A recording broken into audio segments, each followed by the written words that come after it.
Hello मेरे प्यारे बच्चों, तो कैसे हो आप लोग। आशा करता हूँ आप लोग बहुत अच्छे होंगे। तो बच्चों, मैं आपको बताना चाहूंगा, आज मैं लेकर के आऊँ एक वीडियो जहां पर हम बात करने वाले हैं इंग्लिश की। और साथ साथ मैं आपको बता दूं, तो सबसे पहले इस सीरीज में मैं कवर करने वाला हूँ पार्ट्स ऑफ स्पीच के 8 पार्ट्स को।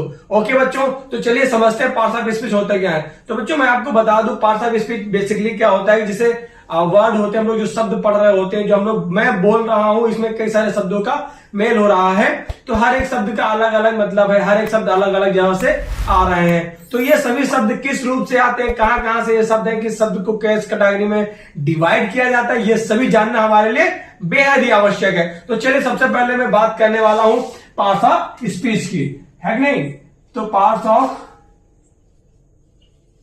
स्पीच, तो पार्ट्स ऑफ स्पीच में मैं आपको बताने वाला हूं कि सबसे पहले आपका आ जाता है नाउन, देन आपका आ जाता है प्रोनाउन, देन आपका आ जाता है एडजेक्टिव, देन आपका आ जाता है वर्ब, उसके बाद आपका आ जाता है एडवर्ब, प्रीपोजिशन, कंजक्शन, इंटरजेक्शन। इस तरह से ये 8 आपके आ जाते हैं। ये 8 अलग अलग तरह से शब्द होते हैं। और देखा जाए तो 9 प्रकार का भी एक होता है जिसको ऐड होना चाहिए था, लेकिन नहीं ऐड किया गया। जैसे कि एक लेटर होता है जैसे ए, एन और द, ये भी तो सेंटेंस में यूज होते हैं एज अ वर्ड, तो इनको हम लोग as a part of speech नहीं लेकर के आते हैं, जो जिनको हम लोग आर्टिकल्स बोलते हैं। ठीक है, तो चलिए समझते हैं। तो आज की क्लास में मैं बेसिकली बात करने वाला हूं नाउन के बारे में। जैसा कि आपको मैं बता दूं नाउन होते क्या है। सबसे पहले तो हमें ये समझना बहुत ही आवश्यक है, बहुत ही जरूरी है कि नाउन क्या होते हैं, है ना।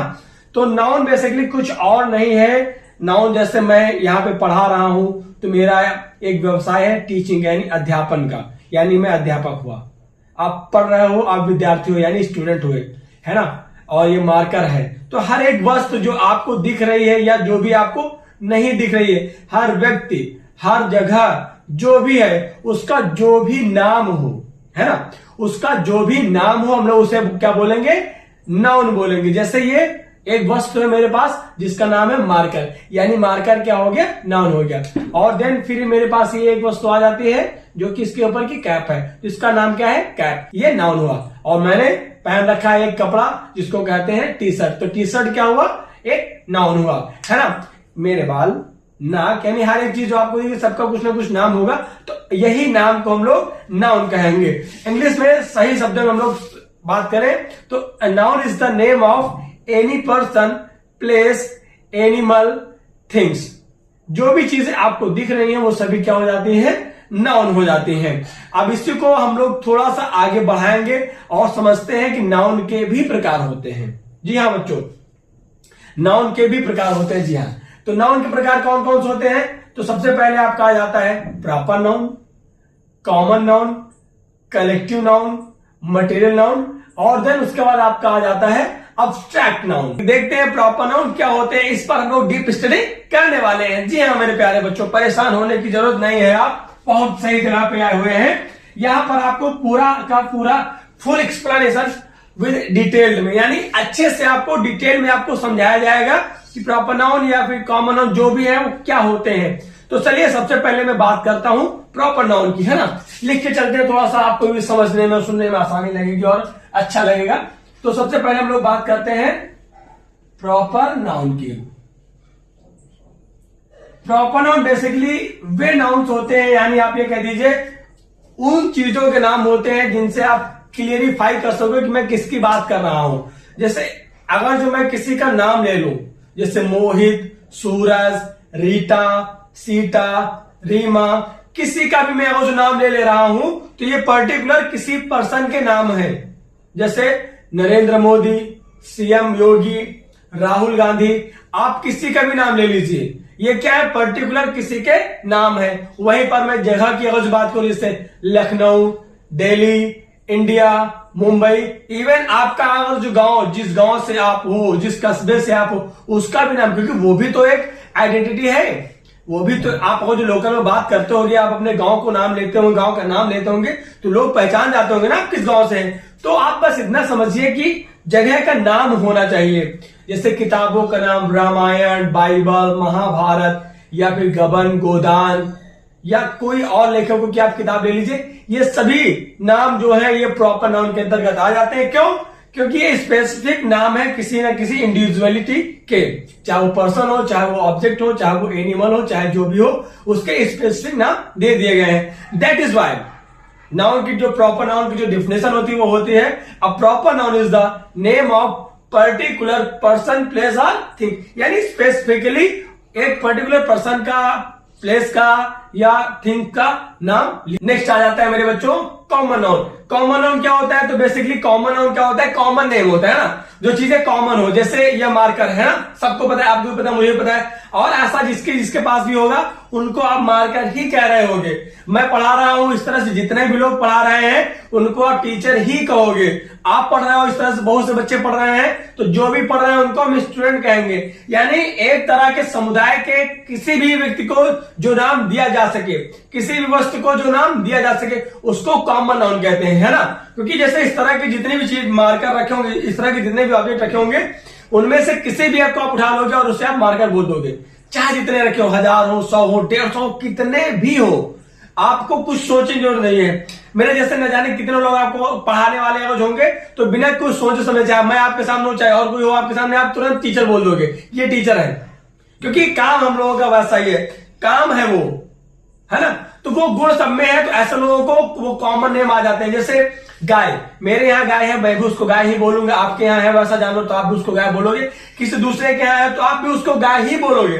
सो एक जैसे जो चीजें होती है, जैसे जो जानवर होते हैं, एनिमल्स होते हैं, बस पर्सन होते हैं, उन सब को हम लोग बोलते हैं, उन सब में से किसी भी एक को निकाल लो, उसको आप क्या बोल दोगे? कॉमन नाउन बोल दोगे, वो कॉमन नाउन हो गया, है ना। आई होप जैसे जहां पे मैं पढ़ा रहा हूं उसको हम लोग व्हाइट बोर्ड बोलते हैं, और कोई और भी पढ़ा रहा होगा इसी पे, तो वही व्हाइट बोर्ड ही इसको बोलेगा। क्यों? क्योंकि वो ऐसी वस्तु का वो कॉमन नेम है, इसका कॉमन नेम मार्कर है। जिसके पास भी ऐसी वस्तु होगी उसको मार्कर ही आप बोलोगे, है ना। तो आई होप इतना आपको समझ में आ गया होगा। तो कॉमन नाउन का मतलब क्या होता है? एक डिफिनेशन एक लाइन में समझते हैं कि a common noun is the name of any person, place और थिंग ऑफ सेम काइंड और सेम क्लास, यानी एक ही प्रकार के या फिर एक ही जगह के सेम व्यक्तियों के लिए एक नाम होता है कॉमन नाउन। नाउ अब हम लोग बात करने वाले हैं, वैसे अगर आपको लग रहा हो कि मैं ज्यादा जल्दी पढ़ा रहा हूं, तो मैं आपको बता दूं, अभी हम लोग वर्कशीट करेंगे, यानी कई सारे क्वेश्चंस को लेंगे, कई सारे सेंटेंस को लेंगे, जहां से नाउन को छांटेंगे और समझेंगे इसमें कौन सा नाउन है, रीजन क्या है कि इसमें कौन सा नाउन आ रहा है। तो वहां पर फिर से आपको डिटेल एक्सप्लेनेशन मिलेगा। तो अभी आप केवल और केवल डेफिनेशन को समझते चलिए, और जितना भी आपको समझ आ रहा है उसको आप समझिए। मैं अपने ट्राई कर रहा हूं आपको समझाने की, लेकिन फिर भी अगर जो कुछ रह जा रहा है तो टेंशन लेने की जरूरत नहीं है। क्यों? क्योंकि मैं लेकर के आ रहा हूं जस्ट इस वीडियो के बाद वर्कशीट की क्लास, जहां पर हम केवल और केवल सेंटेंसेस को लाएंगे और उन पर स्टडी करेंगे कि हाँ इसमें कौन सा नाउन है, इसमें कौन सा नाउन है, अच्छे से आपको समझ भी आने वाला, ये मेरा यानी कैप्टन सर का वादा है आपसे। चलिए वीडियो को शुरू करते हैं और आगे चलते हैं। Now it's time about collective noun की, ठीक है। अब हम लोग बात करने वाले हैं कलेक्टिव नाउन। तो कलेक्टिव नाउन क्या होता है आपको मैं बेसिकली बता दूं वीडियो। कलेक्टिव नाउन क्या होता है वैसे? तो कलेक्टिव नाउन में जब हम लोग बात करते हैं, देख लीजिए, कलेक्टिव यानी कलेक्शन, ये क्या बन रहा है यहां से बन रहा है कलेक्शन। जी हां, collection of person, place, things, animals. तो जिन भी चीजों का जो कलेक्शन बनता जाएगा, जो भी चीजें हैं उनका कलेक्शन बनता जा रहा है, तो उस कलेक्शन को ही हम लोग बोलेंगे collective noun. A collective noun is the name of a collection of person, place, animal और थिंग। जी हाँ, जैसे एक नाम मैं ले लूं आपके सामने, आर्मी। तो आर्मी क्या है आपको पता होगी, जब भी हम आर्मी की बात करें तो हम पूरी सेना की बात करते हैं। तो आर्मी आपका हो गया कलेक्टिव नाउन। क्लास, भाई क्लास का कुछ बात की जाए तो वहां पे बच्चे होंगे, सीट होगी, बैठने की व्यवस्था होगी, टीचर होगा, उन सभी को मिलाकर के क्लास बनेगा आपका। फिर bunch, BUNCH, bunch of grapes, अंगूर का गुच्छा। हर्ड ऑफ एनिमल्स, जानवरों का झुंड। इस तरह से बहुत सारे चीजें आ जाएंगी कलेक्टिव नाउन के अंतर्गत, है ना। तो जिन भी शब्दों से आपको ऐसा लगे कि यहां पे कलेक्शन की बात हो रही है, आप समझ जाइएगा वो कलेक्टिव नाउन है। ओके, बाकी हम लोग वर्कशीट में और डिटेल में इसमें समझेंगे।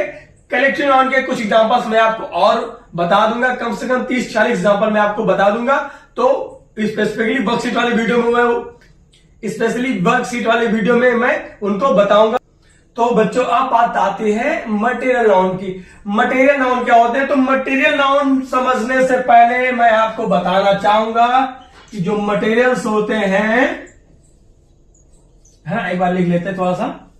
मटेरियल नाउन, तो जितने भी मटेरियल्स होते हैं, जैसे मटेरियल क्या होते हैं ये समझने की हमें जरूरत है। जैसे प्लास्टिक से ये बना होगा, है ना, तो प्लास्टिक से बहुत सारी चीजें बनती हैं, गोल्ड से बहुत सारी चीजें बनती है, इवन मिल्क यानी दूध से भी बहुत सारी चीजें बनती हैं। तो ऐसी वस्तुएं हैं जिनकी सहायता से हम बहुत सारी चीजें बना सकते हैं या फिर कई सारी चीजें बना सकते हैं दूसरी, उनको हम लोग बोलते हैं मटेरियल्स। तो उन्हीं के नामों को ही मटेरियल नाउन बोला जाता है। जी हाँ, उन्हीं के नामों को ही मटेरियल नाउन बोला जाता है। A material noun is the name of materials that is used to make some new other things. Okay?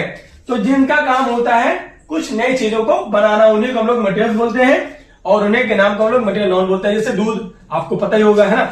और हम लोग मिल्क की बात करें तो मिल्क से न जाने क्या क्या बनता है। जैसे कर्ड बनता है, कर्ड से फिर कर्ड बनता है ना, उसके बाद फिर इसी से खीर बनाई जाती है, इसी से खोया बनता है, इससे कई सारी मिठाइयां बनती हैं। एंड देन और हम लोग आगे चल जाए, ऑयल आ जाएगा आपका इसी में आपका। फिर हम लोग आगे बढ़ते हैं तो गोल्ड आ जाता है आपका, है ना, गोल्ड, सिल्वर, इन सबसे ज्वेलरीज बनाई जाती हैं, है ना। तो गिट्टी, मोरंग, मसाला, न जाने जितने भी मटेरियल आ जाते हैं। जी हाँ, गिट्टी, मोरंग, मसाला भी तो इसी में आएगा ना, क्योंकि उससे भी तो और भी सारी चीजें बनाने के काम में लिया जाता है। वो सारी चीजें इसी के अंतर्गत आपको देखने को मिल जाएंगी। तो बच्चों अब बात करने वाला हूं अब्स्ट्रैक्ट नाउन की। जी हाँ, अब्स्ट्रैक्ट नाउन की डेफिनेशन मैंने पहले से रख ली है। अब्स्ट्रैक्ट नाउन की डेफिनेशन मैंने पहले से ही लिख के रख ली है, क्योंकि थोड़ा सा टफ है और लॉन्ग है। क्योंकि यहाँ पर इमोशन की बात होती है, यहाँ पे फीलिंग की बात होती है, यहाँ पे आपके अंदर की क्वालिटी की बात होती है, स्टेट ऑफ मोशन की बात होती है। तो उन सारी चीजों की बात होती है, थोड़ा सा डिफिकल्ट हो जाती है ये। तो चलिए समझते हैं। An abstract noun is the name of quality, idea, feeling और state that we can not see. ध्यान देने वाली बात है मेरे बच्चों, वी कैन नॉट सी, हम लोग देख नहीं सकते हैं। ये अब्स्ट्रैक्ट नाउन वे नाम है जिनको हम देख नहीं सकते इन एक्शंस को होते हुए, बट और टच भी नहीं कर सकते, ना तो सुन सकते हैं, ना तो सूंघ सकते हैं। लेकिन हम लोग क्या कर सकते हैं? फील कर सकते हैं, या फिर थिंक है, या फिर उनके बारे में सोच सकते हैं। या तो फील कर सकते हैं या तो सोच सकते हैं। ना तो टच कर सकते हैं, ना ही देख सकते हैं, ना ही सुन सकते हैं, ना ही स्मेल कर सकते हैं। ये ऐसा कुछ भी नहीं कर सकते हैं हम लोग, ठीक है। क्योंकि क्वालिटी है, आइडिया है, आपका फीलिंग है, देन स्टेट है ना। तो हम लोग इनको टच फील नहीं कर सकते हैं, और टच नहीं कर सकते, ओनली फील कर सकते हैं, ठीक है। जैसे ऑनेस्टी, ऑनेस्टी क्या है? एक क्वालिटी है आपके अंदर छिपी है, क्वालिटी है, या आप जो दिखाते हो। डिसऑनेस्टी यानी बेईमानी, ईमानदारी सभी क्या है? क्वालिटी है ना। हैप्पीनेस एक फीलिंग होती है, हैप्पीनेस या सैडनेस, बहुत ज्यादा उदास होना, बहुत ज्यादा हैप्पी होना, एकदम खुश होना, एंजॉय करना, ये सारी क्या है? आपकी फीलिंग्स है। और नाउ फ्रीडम, फ्रीडम एक स्वतंत्रता, आप गुलाम हो या स्वतंत्र हो, एक आपके एक आइडिया है आपके अंदर, आपका माइंडसेट है एक आपका कि आप अपने आप को फ्री रख रहे हो, आप किसी का स्लेव रख रहे हो। तो ये सारा क्या है? आपका एक प्रकार से आइडिया है, that's feeling and idea. State क्या होता है? एक अवस्था होती है आपकी, जैसे बचपन होता है, चाइल्डहुड, है ना, फादरहुड, मदरहुड, ब्रदरहुड, ये सारे क्या होते हैं? स्टेट होते हैं, स्टेट ऑफ इमोशन के होते हैं, एक दूसरे के प्रति लगाव होता है ना। And then love, love which is emotion, love क्या है? एक इमोशन है, this is an emotion, example of emotion. तो ये सारी चीजें क्या जाती है आपकी अब्स्ट्रैक्ट नाउन में। ईमानदारी आप फील कर सकते हो, किसी बारे में सोच सकते हो। हैप्पीनेस आप देख सकते हो, मतलब हैप्पीनेस इन दैट सेंस कि आप किसी के अंदर की खुशी को फील कर सकते हो केवल, है ना। फ्रीडम स्वतंत्रता, चाइल्डहुड, इसे भी आप फील कर सकते हो, but can not see that. Okay, not even touch. तो बच्चों नेक्स्ट क्लास जो हम लेकर के आने वाले हैं, अब ये रेगुलर क्लास आएगी। पार्ट ऑफ स्पीच पहले पूरे खत्म करेंगे, देन हम लोग दूसरा टॉपिक उठाएंगे। पार्ट ऑफ स्पीच में डिटेल में मैं समझाऊंगा और साथ ही साथ उसकी वर्कशीट दूंगा आपको करने के लिए, और मैं खुद आपको पहले समझाऊंगा, है ना। और पहले तो एक लेक्चर होगा जहाँ पे मैं पूरा एक्सप्लेन करूंगा, और रिक्वायरमेंट पढ़ते बीच बीच में वर्कशीट भी मैं लेकर के आऊंगा। अब ये वीडियो में पहला रिकॉर्ड कर रहा हूँ, देखता हूँ आप लोगों की क्या प्रतिक्रिया आती है, आप लोगों का क्या रिस्पॉन्स आता है। आप लोगों के रिस्पॉन्स के हिसाब से ही मैं नेक्स्ट टॉपिक जो उठाऊंगा, कोई दूसरा पार्ट्स ऑफ स्पीच, तो उस पर वर्क करूंगा। अभी तो जो मेरा टारगेट है वो यही है कि मैंने आज क्लास ले लिया है, अब मैं नेक्स्ट वीडियो में इसकी वर्कशीट करवाऊंगा, है ना, कई सारे एग्जांपल लेकर के आऊंगा। उसके बाद मैं खुद आप लोगों से करवाऊंगा, आप लोगों के लिए पीडीएफ ऑलरेडी स्क्रीन पे लगा दूंगा, जिनसे आप लोग खुद प्रैक्टिस करेंगे। देन नेक्स्ट टॉपिक पे हम लोग वीडियो को बनाएंगे और नेक्स्ट टॉपिक आपको मैं पढ़ाऊंगा। फिर धीरे धीरे और अच्छी अच्छी चीजें मैं आपके लिए करता जाऊंगा। बस आपसे यही कहना चाहूंगा कि हमारे चैनल को सब्सक्राइब करिए, वीडियो को लाइक करिए, अपने सभी दोस्तों तक इस वीडियो को भेजिए। ये हर एक क्लास के बच्चे के लिए जरूरी है, क्योंकि नाउन आपको हर एक क्लास में मिल जाएगा। अब तो क्लास फर्स्ट से ही स्टार्ट हो जाता है ना। तो दोस्तों और मेरे प्यारे बच्चों, आशा करता हूँ आप लोगों से मुझे बहुत प्यार मिलेगा, आप लोग मेरा बहुत सपोर्ट करोगे। अब मैं इस काम को कंटिन्यू करने वाला हूँ, वीडियोस कंटिन्यू आने वाले हैं पढ़ाई से रिलेटेड। मिलते हैं आप लोगों से अगले वीडियो में एक वर्कशीट को लेकर के धमाकेदार और खूब अच्छे अच्छे एग्जाम्पल्स के साथ मस्ती में एंजॉयमेंट करने के लिए। तब तक के लिए आप सभी लोगों से बाय बाय एंड जय हिंद।